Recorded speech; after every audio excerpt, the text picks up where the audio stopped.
Y hoy es viernes, Hilario. Y los viernes, bueno, pues los viernes son días especiales, son días de conocer, de aprender, de meternos a la historia de, pues no sé, de Sonora, de México, del mundo, con nuestro amigo, con nuestro compañero, el doctor Joaquín Robles Linares. Así que, pues adelante, adelante. Joaquín, buenas noches. ¿Qué novedades, Joaquín? ¿Cómo está el mundo por allá? Oye, con motivo de que ya viene el Día de Muertos, la propuesta fue hablar sobre algo que a veces nos pasa desapercibido, pero que tiene mucha historia, los panteones. Así es.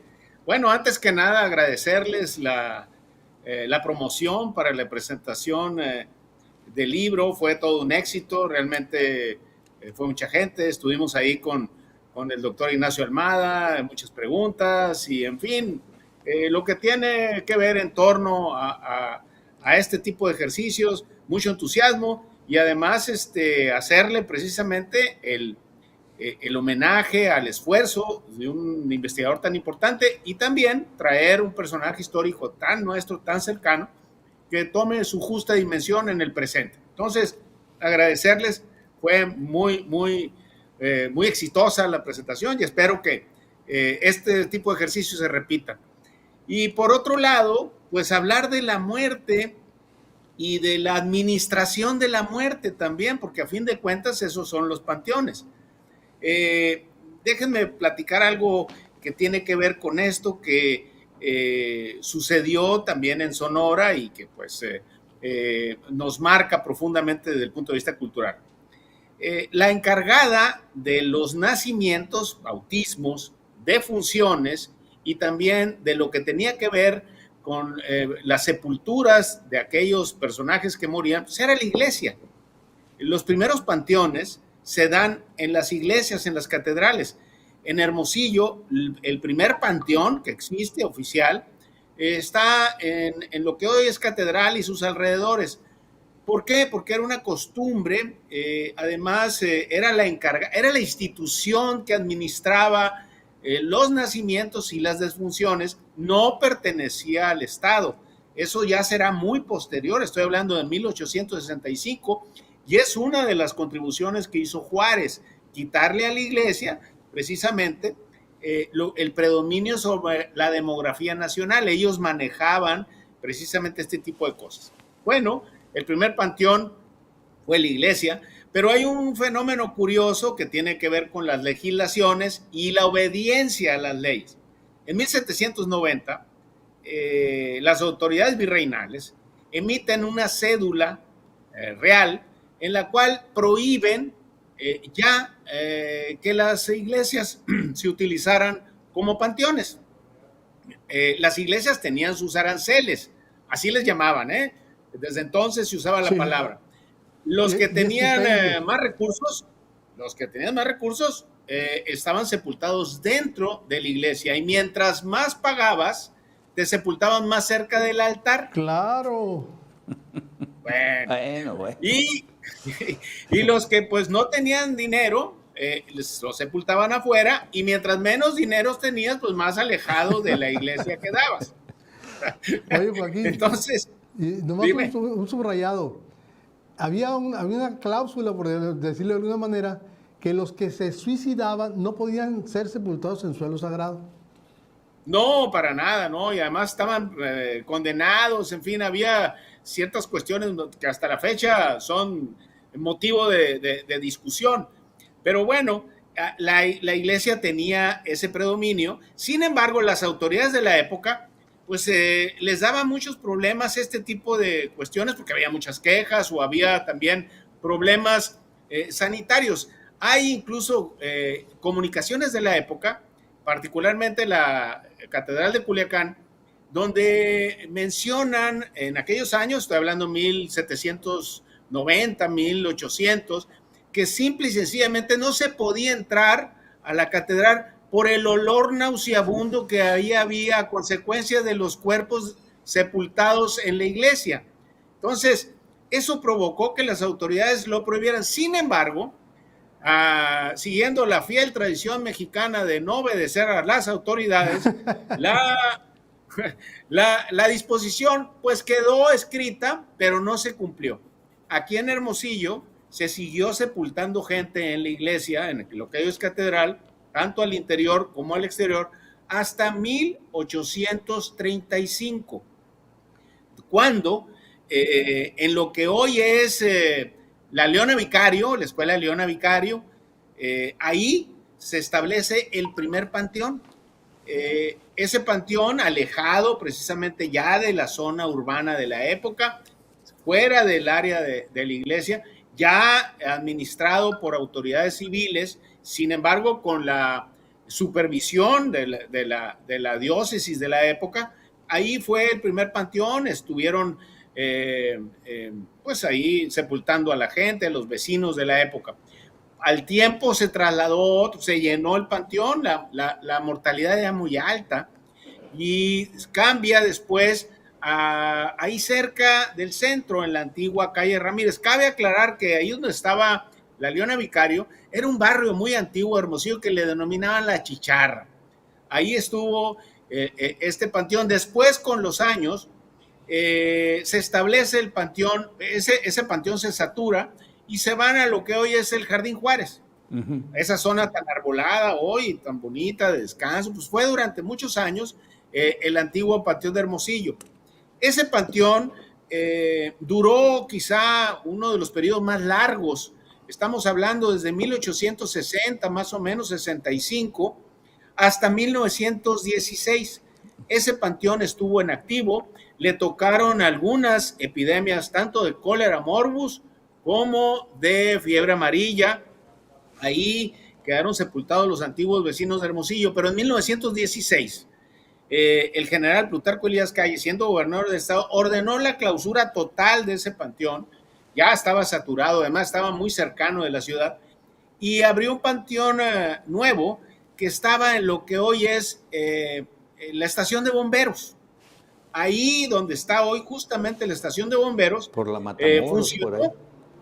Exactamente, por la calle Matamoros. ¿Y Nuevo León? De Matamoros y Nuevo León, exactamente, ahí donde estaba está hoy la estación de bomberos, ahí estaba el panteón, y ese panteón fungió durante muchísimos años, hasta que también hubo problemas por la cercanía, por la saturación, y para 1920 se inaugura el Panteón Yáñez, el que hoy conocemos como Yáñez. Le toca abrirlo a Adolfo de la Huerta, e incluso era un panteón moderno para la época. Si ustedes lo ven, las dimensiones eran algunas hectáreas, tenía una entrada muy imponente, con un arco, con columnas, y el panteón estuvo vigente desde prácticamente casi todo el siglo XX.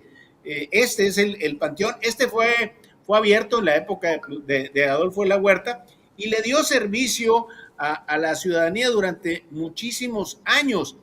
¿Por qué? Porque las dimensiones y además la estructura del panteón estaban pensados precisamente en dar ese servicio, y ya de manos de las autoridades. Había ya una burocracia destinada a atender o administrar este servicio.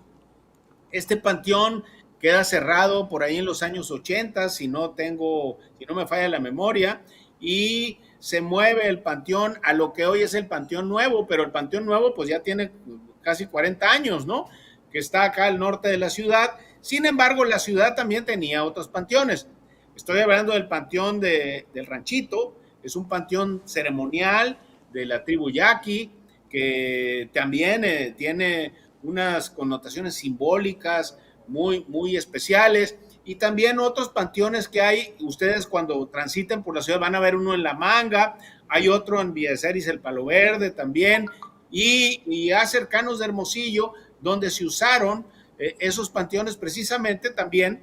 ¿Por qué? Porque Hermosillo no era lo que es hoy. Hermosillo tenía distintos lugares, como en este caso Villa de Ceris, que muchas veces fue municipio y que también estaba separado de la ciudad, y como cualquier pueblo tenía su lugar donde depositar a sus muertos.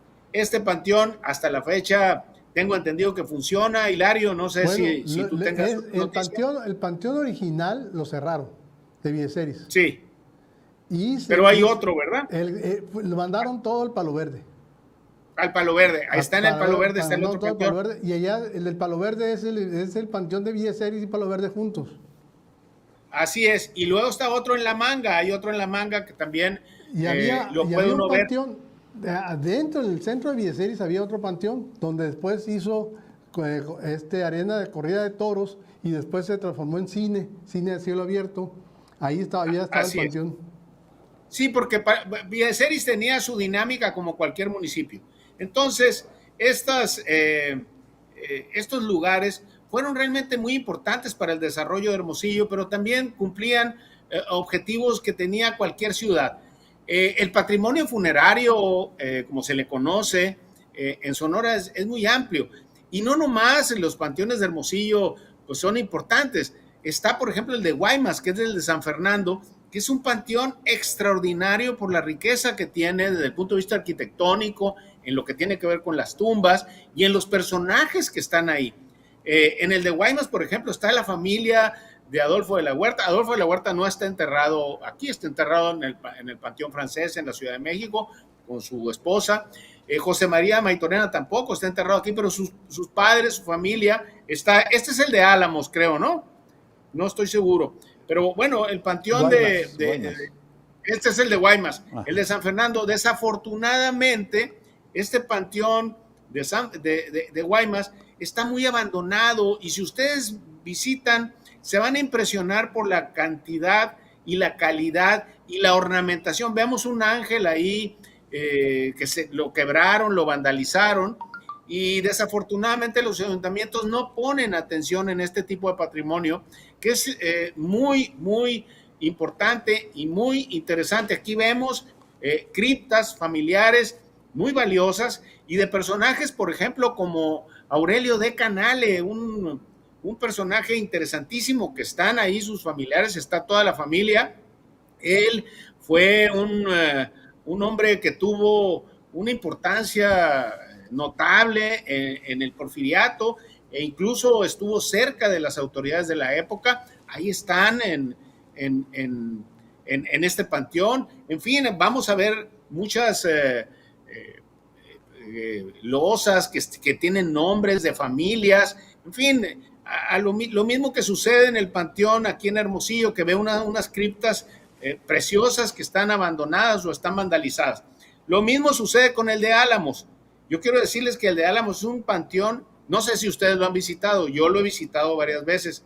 Es extraordinario por lo que uno encuentra ahí. Miren, es muy interesante este panteón, porque es quizá de los panteones más antiguos de Sonora. Este panteón prácticamente está en operación desde 1800. Aquí vemos una de las criptas, de las losas que adornan las tumbas. Pero aquí, en este panteón, hay un detalle curioso. Está la tumba del general Antonio Rosales, que le da nombre a nuestra calle, un héroe del periodo republicano. Sin embargo, la tumba, el cuerpo se lo llevaron en la época del general Obregón para depositarlo en la rotonda de los hombres ilustres. Aquí, en este panteón, hay unas criptas extraordinarias. Hay una, quizá la más imponente, de la familia Urrea Perrón, que tiene una arquitectura única, e incluso adentro hay obras religiosas muy valiosas por su antigüedad, pero también por su simbolismo. Hay un detalle curioso en este panteón que sucede en varios panteones.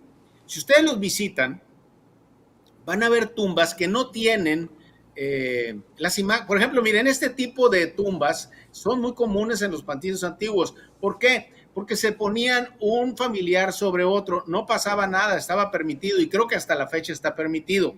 Pero este tipo de construcciones se hacían para que toda la familia estuviera en un mismo lugar. Va a haber unos que incluso están a 3 o 4 construcciones, una encima de otra, y se hacía con ese objetivo. Hay muchas que no van a ver símbolos religiosos. ¿Por qué? Porque muchos de ellos eran masones, e incluso claro. En algunas de las tumbas van a llegar a ver el símbolo de la masonería, que es un triángulo con un ojo, si ustedes se acuerdan. Esto es algo que se ve claramente en este panteón y te da una idea de la sociedad de la época, además de la forma de construir y la forma de sepultar a sus seres queridos. Aquí hay grandes familias. Hay una tumba muy importante, reconocida, precisamente de los ancestros de los Almada, que ahí está, de don Ignacio Almada, que fue uno de los patriarcas de los familiares, pero curiosamente la tumba tiene una placa donde dice que fue el primer fallecido por una epidemia de cólera morbus que pegó ahí en Álamos. Entonces, el patrimonio funerario que tenemos es importantísimo, es muy valioso y desafortunadamente permanece abandonado. También hay otros panteones, el de Arizpe es extraordinario, si algún día van, yo les recomiendo que vayan. Oye, y también San Miguel de Orcasitas.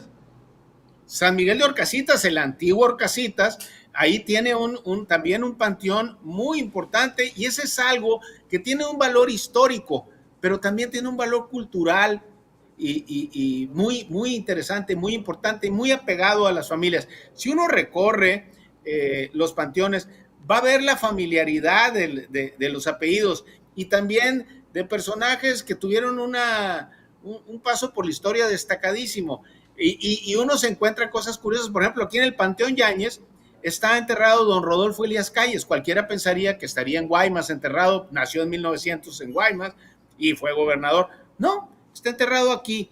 Hay una cripta de la familia Camus extraordinaria que desafortunadamente hace unos años me tocó saber que se habían llevado una losa gigante de mármol porque pues se puede entrar y llevarse todo lo que es de metal o todo lo que tiene valor y no hay vigilancia. Bueno, el de Guaymas está vandalizado, el de Álamos es el que mejor se conserva porque tiene afortunadamente visitas de turismo y debe de ser un patrimonio para lo que es la ciudad de los Portales. Hay otro de antiguo, no de Ciudad Obregón, sino de Cocorit. Sí, claro. Interesante. Sí. Bueno, fíjate que los pueblos yaquis, en este caso Cocorit, Potam, Bicam, ellos siguieron con la tradición, a diferencia de los otros ciudades y pueblos, de seguir sepultando en las iglesias, pero afuera, ¿no? O sea, afuera. Estoy hablando afuera de las iglesias. Tierra sagrada, ¿no? Tierra sagrada. Así es. En esos pueblos prácticamente la costumbre quedó inalterada. Siguieron sepultando precisamente en las iglesias como era la antigua tradición que teníamos no nomás en Sonora, sino en México. Sin embargo, ahí se conserva hasta la fecha. Es algo muy interesante.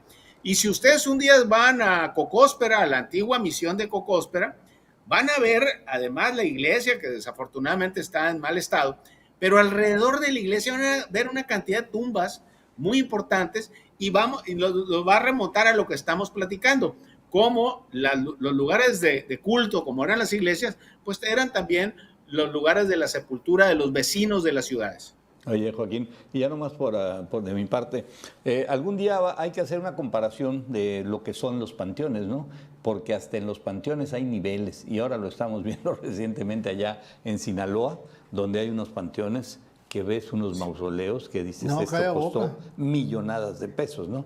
Yo no sé si eso tenga algún sentido, porque te vas a los panteones allá en Estados Unidos, una crucecita y es sobrepaso y no hay más, ¿no? Oye, pero bueno. Hay ataúdes que valen $1 millón de pesos, pero no dicen las funerarias. $1 millón de pesos vale el ataúd. Ahí. Fíjate que sí es cierto, yo he visto, he visto también reportajes del panteón en Sinaloa, que incluso hay como mansiones dentro del panteón, ¿no? Sí, señor. Algo impresionante. Ahí están. Así es. Y fíjate que una vez me tocó ver también en la Ciudad de México, de lejos, no entré, un panteón de otra denominación religiosa y me tocó ver una especie de cúpulas doradas, supongo que eran, no sé, gente de religión musulmana o algo por el estilo. Algo que me llamó muchísimo la atención y la verdad es que eso te da una idea, uno, de el tipo de sociedad que somos y también la diferencia que tenemos con los Estados Unidos. Tú dices, y dices bien, allá son verdaderos parques, están abiertos, incluso no hay ni bardas. Tú puedes pasar por un panteón y vas a ver las flores, están bien conservados, no tienen mayor complicación. Aquí no, Mira, aquí es otra cosa. Para una empezar, cebollita de la que decías, Joaquín. Ahí La de- cúpula. La cúpula. Ahí. así es, ahí está. ¿Ves? Oye, Joaquín, Yo he visto. Es ortodoxo. ya llegamos al final, Joaquín, muchísimas gracias. Había material para seguirle. Ese es un buen tema, a lo mejor en otro día. Joaquín, muchísimas gracias, como siempre. Gracias por. No, hombre, por muchísimas tus gracias. comentarios. No, gracias a ustedes. Que pasen muy buen fin de semana. Igualmente, doctor Joaquín Robles Linares, nuestro historiador, nuestro amigo, y vea hoy el tema de los panteones en Sonora y sus leyendas.